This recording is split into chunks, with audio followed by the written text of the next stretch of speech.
Before we begin, I'd like to tell you guys that this video is inspired by Dragonball Lee's DB side story, but it's not an adaptation of it. This is my own version of Dragon Ball with Vegeta as the lead. I am, however, taking various points from his story, though not many. In particular, this intro scene is what you would call a modern spin on his own Dragon Ball intro, as well as having similar events occur during the Red Ribbon arc and the Piccolo arc, just because I thought he did that stuff really well. I also did change the age of Vegeta so that it would fit better. Now, him and Broly are about the same age, but Goku's a bit older, and on another planet. If you guys want me to continue this story, be sure to share, comment, and subscribe. Anyways, enjoy! Last time on Dragon Ball, the story of Son Goku has been told time and time again. Along with his allies, the hero managed to keep the world he loved safe from harm. However, there is a world out there much different than our own.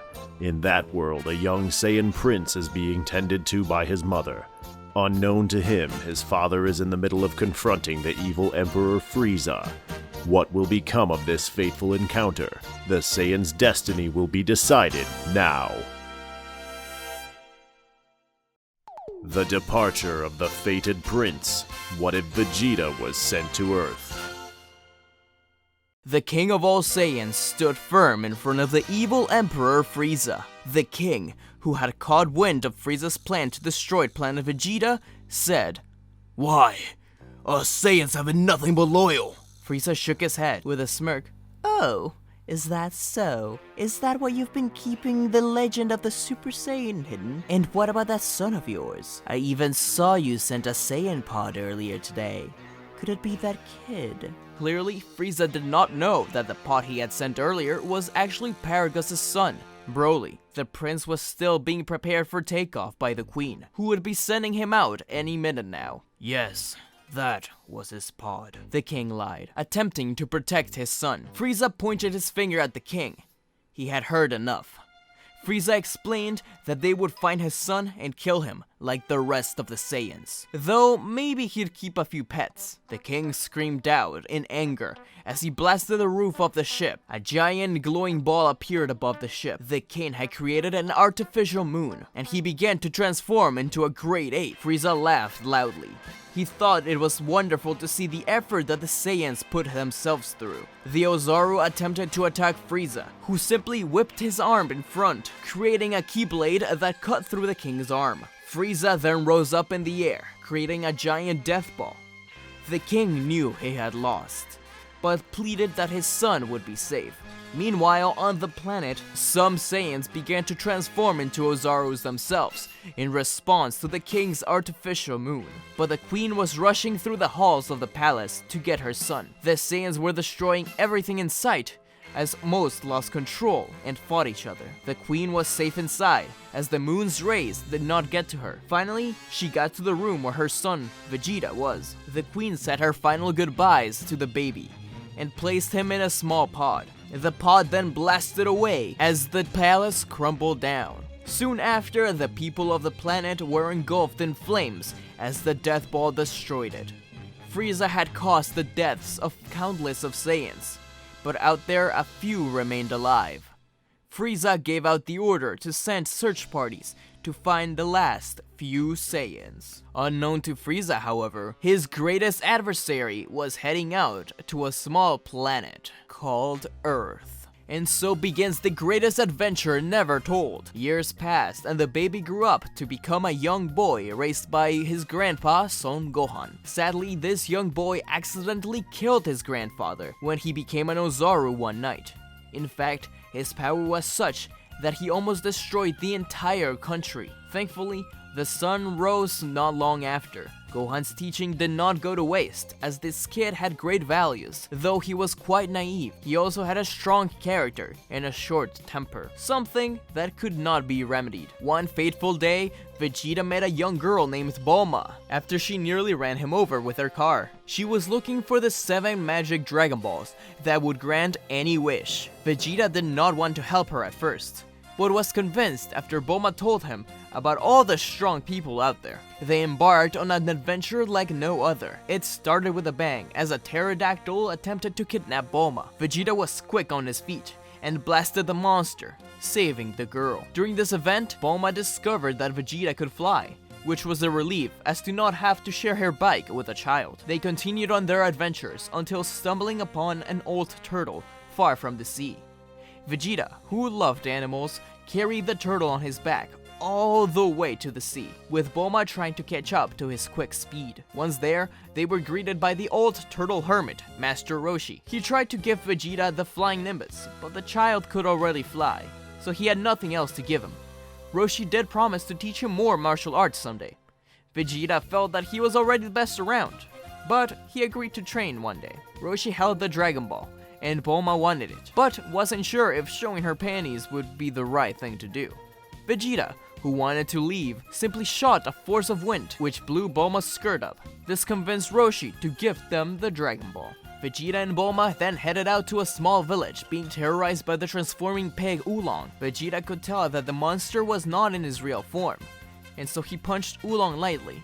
Oolong was a lot more hurt than Vegeta thought he'd be, and admitted to his crimes. Bulma then collected the next Dragon Ball, and decided to keep Oolong along, just in case. The Dragon Ball hunt kept going, and Vegeta had to face the desert bandit Yamcha. The bandit stood no chance, and was nearly killed when Vegeta punched him in the face. Yamcha realized that he probably should stay far away from the crew, but he still wanted the Dragon Balls to cure his shyness around girls. So he followed them, though far away. Bulma also found him cute, something that Vegeta did not like. Vegeta and Bulma saw the next Dragon Ball was at Fire Mountain. The Ox King had a Dragon Ball there, but needed help taking out the fire first. Vegeta simply pointed one finger at the mountain and blasted it, destroying the mountain and taking out the fire. The heroes were gifted the next Dragon Ball. Chi-Chi, Ox King's daughter, became very fond of Vegeta and asked if they could get married one day. Vegeta replied firmly, "No, I'm gonna be with Bulma." Bulma laughed it off as a joke, while Chi-Chi just cried. On the way to the final Dragon Ball, the gang stops at a gas station. The city is under control by the Rabbit Boss. He was bullying citizens in town, but Vegeta didn't really care. That changed when the Rabbit Boss turned Bulma into a carrot after she was rude to him. Vegeta rushed towards the Rabbit Boss, taking him to the ground and threatening him.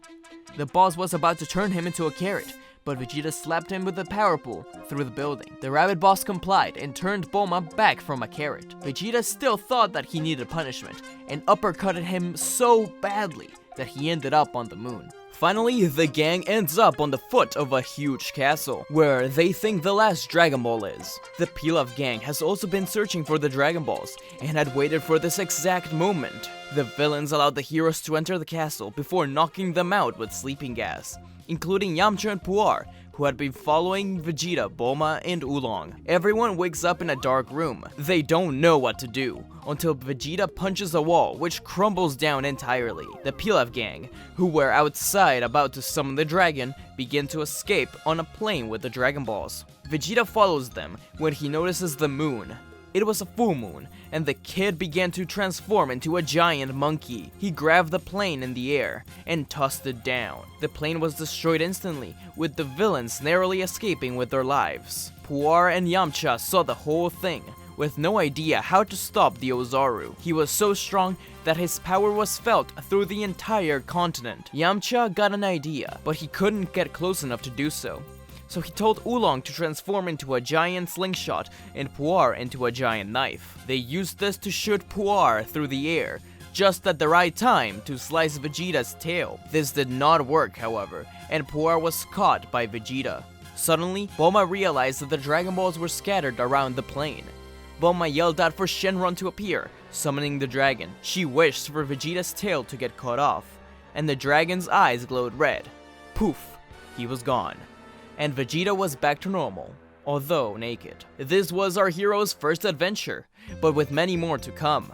Vegeta and the rest said their goodbyes, with Bulma and Yamcha leaving as a couple. To which Vegeta responded, staring down at Yamcha, saying, "You've got no chance," before leaving. Vegeta ended up at Kame House, where he began his training with Master Roshi. A young martial artist named Crillon also joined in the training. Vegeta was already far above the two, but Vegeta truly wanted to learn the wisdom of Master Roshi. This helped both Crillon and himself, as they became great allies and strong fighters, far above their master. Even though Crillon cheated at first, Vegeta made sure he knew who he was dealing with. Eventually, they entered the Tenkaichi Budokai, where Master Roshi entered as Jackie Chun. This was to no avail, as he lost to Vegeta in the final round easily. After the tournament, Vegeta decided to head out and look for the 4-star Dragon Ball, with the help of the Dragon Radar. He ended up at Muscle Tower, a tower owned by the Red Ribbon Forces, who were also looking for the Dragon Balls. He had learned from a girl that the village chief was being held inside, so he rescued him and a friendly robot named Ader, who gave him the Dragon Ball. He did all this in just a few minutes, as he went from the ground floor to the top floor with just a burst of energy. General White contacted the Red Ribbon HQ to warn them that a child had just stolen the Dragon Ball, and that he knows about the Red Ribbon Army. He will probably head there next. Vegeta had decided to put an end to this army and take their Dragon Balls. He rushed to the HQ, finding it thanks to the Dragon Radar. Commander Red had contacted all the Red Ribbon officials to meet there, and also called Tao Pai Pai. However, Violet and Silver did not show up. Apparently, they had been taken out by another enemy who was also looking for the Dragon Balls, but not Vegeta. Meanwhile, Vegeta arrived at the base, and he simply blasted it all to dust with a giant Kamehameha. Unknown to him, there was a single survivor amongst the rubble, an old man who swore revenge on the child. Vegeta thought that the job was done, and he got the Dragon Balls that the Red Ribbon Army held. Vegeta then noticed a great power heading his way. This power belonged to a monster that landed in front of him, named Tambourine. This monster asked for the Dragon Balls, but Vegeta would not budge. So a battle began. Vegeta clearly had the upper hand, but Tambourine was quick. Though he could not match the power of the Saiyan, Vegeta followed Tambourine once he tried to escape back to a flying ship. There, Vegeta blasted the ship down. Once the ship crashed, a dark figure emerged from inside, Piccolo Daimyo. This was the first real challenge for Vegeta, who was pretty equal in power to the Demon King, if not a bit stronger. The two fought till dawn, with no clear winner. Piccolo damned the world, explaining that if only he had the last Dragon Balls, he'd be stronger. Vegeta got an idea, and he tossed the Dragon Balls to the king, telling him that he wants to fight him at full power. The king laughed loudly as he got one of his underlings to collect the Dragon Balls that were scattered around the explosion of the ship. Piccolo then summoned the dragon and wished for eternal youth. This greatly increased his power, but Vegeta expected more. Once again, the battle resumed. This time, Vegeta was having a little more trouble, but still wasn't nothing he could handle. That was until one of Piccolo's henchmen, Drum, grabbed Vegeta so that Piccolo could cheaply blast the Saiyan. Vegeta was really hurt by this move, so he was ready to end it. Vegeta charged up a Kamehameha and blasted Piccolo, killing him instantly. Vegeta then beat up all his other minions, until he came upon a small child. He said that he would avenge his father. Vegeta took a liking to the kid, and told him that they would meet in a few years. So Vegeta left the child alone. Hey kids, don't go away. We'll be right back. And now back to our show. Vegeta returned to Kame House, where Master Roshi and Krillin had been getting ready to confront King Piccolo, and were very surprised to find out that Vegeta had already dealt with them. Vegeta told them that in a few years a new Piccolo will show up, and for then, they will have to be ready. In the meantime, they would train for the next Tenkaichi Budokai. That time came and went, and everyone gathered around for the next tournament. This time, the final round was between Vegeta and Tenshinhan, a vicious fighter, but ultimately fodder to Vegeta. Tenshinhan and Chaozu both became good after learning the turtle way, and dismissed their old master, the Crane Hermit. Yamcha had also united to the turtle school, where Vegeta would constantly bug him and beat on him. Bulma and him had broken up long ago. All of them trained hard daily. Eventually, Vegeta went out and traveled the world, up until the next Tenkaichi Budokai. Everyone met up at the entrance, with Vegeta finally looking all grown up. Surprisingly, his tail had regrown in that time. Yamcha was scared about this, but Vegeta simply smirked. The tournament was full of powerful foes. Along with Vegeta, Tenshinhan, Yamcha, and Krillin, there was also the mysterious Shen, a mysterious young woman, and a reborn Tao Pai Pai, who had been turned into a cyborg by somebody he called Dr. Gero. Perhaps most scary was the presence of King Piccolo's son, Piccolo Jr. Unlike the Piccolo in a regular universe, this one was a bit tougher, as he was born well before he should have, and had more time to train and master his techniques. Tenshinhan defeated the reborn Tao, who was impressive in showing some sort of power absorption, but the technology was not good enough yet, and Tao was disqualified after trying to rely on a sword. Next up was Vegeta versus the mysterious girl, who claimed to have come to challenge him for breaking her heart. As it turns out, it was Chi-Chi. Vegeta defeated her. He showed her some compassion in telling her to focus on her martial arts instead of pursuing a husband, as Vegeta's heart was already set on someone else. Chi-Chi finally got over him. The third match was Crillon versus Piccolo. This Krillon's much stronger than the one we have in our universe during this time, thanks to his prolonged training with Vegeta, but he still was no match for Piccolo. Nobody knew who this mysterious Shen was, but he beat Yamcha in the tournament. This was followed by Tenshinhan putting up a good fight against Vegeta, but losing badly. Shen versus Piccolo was up next. Shen was ready to kill Piccolo during the match, but he felt the power that Vegeta was emitting while watching. Shen was actually Kami in disguise, and realized that Vegeta was warning him about killing Piccolo, as he wanted to be the one to defeat him. Even so, Kami wanted to take no chances, and tried to seal Piccolo in the Mafuba, which Master Roshi recognized. He was afraid of what this could mean, but inside he knew already. It had to be a divine figure connected to Piccolo. The Mafuba was reversed, but Kami escaped by letting Shen take control of the body again. But Kami was now sealed inside a small bottle. No one knew what this really meant, but Piccolo swallowed the bottle. Finally, it was time for the finals. Piccolo and Vegeta stepped up to the ring. Roshi warned Vegeta about the dangers he was in, and told him that he thinks that the spirit of a divine being was captured inside the Mafuba. Vegeta did not care. He just wanted to see what Piccolo was made of. A fantastic battle took place, where the two were surprisingly on par. Vegeta used everything within his arsenal, and was happy that Piccolo lived up to the legacy of his father. Even so, Vegeta would not let Piccolo win. The battle went on until late, when Piccolo turned into a giant monster. This caused the arena to be destroyed, and Vegeta could suddenly not keep up with him. That is, until the moon shone light. Vegeta smirked and looked directly at it. Yamcha and Bulma screamed out, "No!" But it was too late. Vegeta turned into an Ozaru. Piccolo's eyes widened, but he had no time to lose. Bulma began to cry in horror, and the monstrous Ozaru grabbed her. She thought she was done for, until Vegeta began to pet her hair. His voice came from the Ozaru, though the mouth barely moved. "It's okay, Bulma.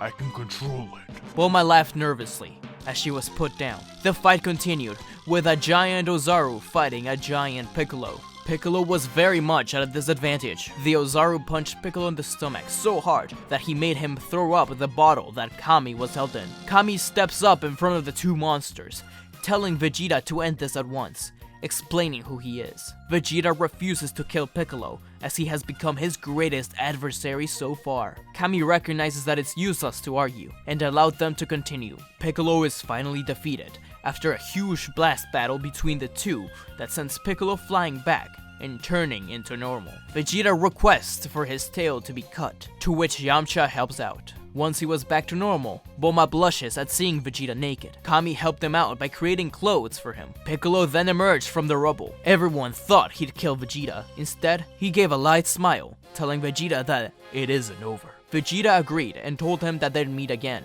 Kami thanked Vegeta and invited him and the other Sea Fighters to climb up Korin Tower, as they've never done that before. Vegeta agreed to visit, but for now, he wanted to spend some time in the city and asked Bulma to show him around. Bulma blushed again, but said yes. Vegeta grabbed her by the hand and rushed out of the scene, flying with her. And so ends the first half of this great adventure. But if you want to see the rest, be sure to share, comment, subscribe, and click the bell icon to get notified when I upload new videos. Thanks for watching, guys. This has been SmugStick, and until we meet again, see ya! Don't forget to like, comment, and subscribe to SmugStick, unless you want to be destroyed. Lord Beerus, that's hardly fair. But also, don't forget to click the bell icon to get notified when he uploads new videos.